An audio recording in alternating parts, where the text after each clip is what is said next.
દમણમાં બે યુવતી પર નજર બગાડી ફરાર થયેલ સુરતના 5 ઇસમો સાથે મહિલાની ધરપકડ.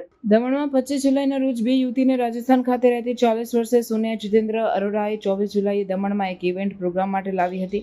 બિકાનેરથી લવાયેલી એક 22 વર્ષીય મહિલા અને 15 વર્ષની તરુણી સાથે કૃત્ય કર્યું. દમણ પોલીસે સુરતના 5 આરોપીઓની ધરપકડ કરી છે. પકડાયેલા આરોપીઓમાં ઓમપ્રકાશ કનૈયાલાલ ચૌધરી, ભનવરલાલ છગનરામ, હેમંત માંગેલાલ ચૌહાણ, ઓમપ્રકાશ કાનારામ, ગજેન્દ્રસિંહ રાજપૂત તમામ રહેવાસી સુરત તથા સોનિયા જીતેન્દ્ર અરોરા રહેવાસી રાજસ્થાનની ધરપકડ કરી હતી. બે મહિલા સાથે છેડતી કરી 5 લોકો કારમાં ફરાર થઈ ગયા હતા. પીડિત મહિલાઓની પૂછપરછમાં જાણવા મળ્યું કે રાજસ્થાનના બિકાનેરથી 40 વર્ષીય સોનિયા અરોરા તેમને 24 જુલાઈએ દમણમાં એક ઇવેન્ટ પ્રોગ્રામમાં લઈ આવી હતી. રસ્તામાં સુરતથી સોનિયાના 5 મિત્રો પણ જોડાયા હતા અને તેઓ દમણમાં એન્ટિક હોમ સ્ટેના એક ફ્લેટમાં રોકાયા હતા. ત્યાં હોલમાં ડાન્સ કરતી વખતે 5 આરોપીઓએ બંને મહિલાઓને છેડતી કરી હતી. આરોપી ઓમપ્રકાશ કનૈયાલાલ ચૌધરી એક મહિલા પર દુષ્કર્મ પણ આચર્યું હતું. પીડિતાના નિવેદનના આધારે દમણ પોલીસે વિવિધ કલમ હેઠળ ફરિયાદ નોંધી 5 આરોપીઓની ધરપકડ કરી છે.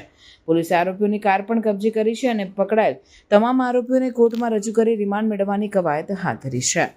25/7/2025 को दमन पुलिस को एक जानकारी मिली कि दो लड़कियां थी जिसके साथ छेड़छाड़ किया गया और 5 व्यक्तियों ने छेड़छाड़ किया. फिर दमन पुलिस ने उनके कंप्लेन पे तुरंत ही वो 5 व्यक्ति को जो GJ5 RF 3775 में फरार हुए थे उनको पकड़ा गया.